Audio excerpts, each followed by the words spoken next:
guys, I'm Leah and I have brought you into my home kitchen today because we are going to take a look at how to make some hygiene items right here at home using average household ingredients.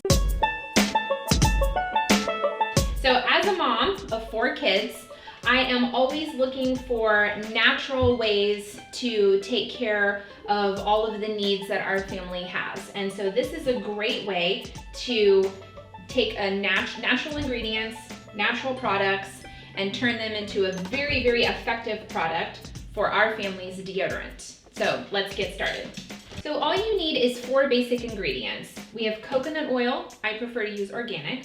We have cornstarch, baking soda, and then an essential oil of some type. We prefer to use clove essential oil, but really you can use whatever fragrance or kind of essential oil that you prefer. So first we're going to put our dry ingredients. 1/4 a cup of cornstarch,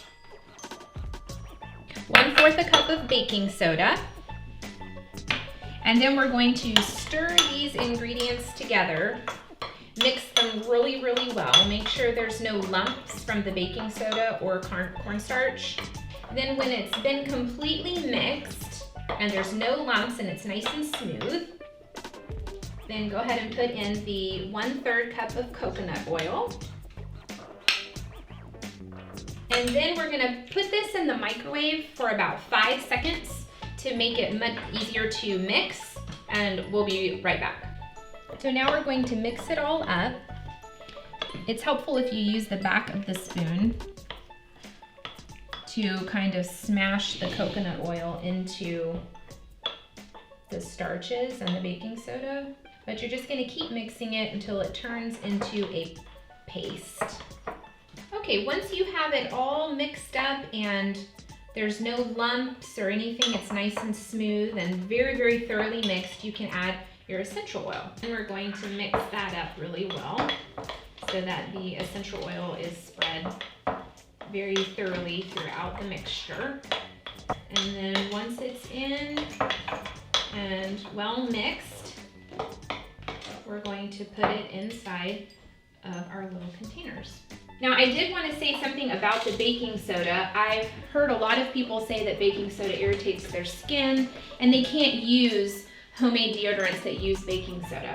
I would encourage you to try this recipe. It's not heavy on the baking soda and you don't need to use a lot. This is one of the most effective deodorants I have ever heard of, used, you name it. It is extremely effective. We've even used this deodorant in, say, a camping situation where we haven't showered for 3 to 4 days. You can put this deodorant on an unshowered body and it will kill any odor. It's incredible. So you only have to use a tiny, tiny bit. If it does start to cause any sort of inflammation because of the baking soda, it's probably because you're using too much. We've had experiences like that in our family, and when I've told other people to stop using so much and they reduced their amount, then any problems that they had with rashes and stuff like that just went away. So that's it, everyone. Thanks so much for joining us today. I hope that this was helpful to you, and super simple, super easy way to make deodorant out of ingredients that you just naturally would keep on hand in your kitchen anyway. If you like this video, be sure to like. Don't forget to subscribe. You can also check us out at reasonablyprepared.com for merch and other fun stuff. And we hope to see you next time. Bye.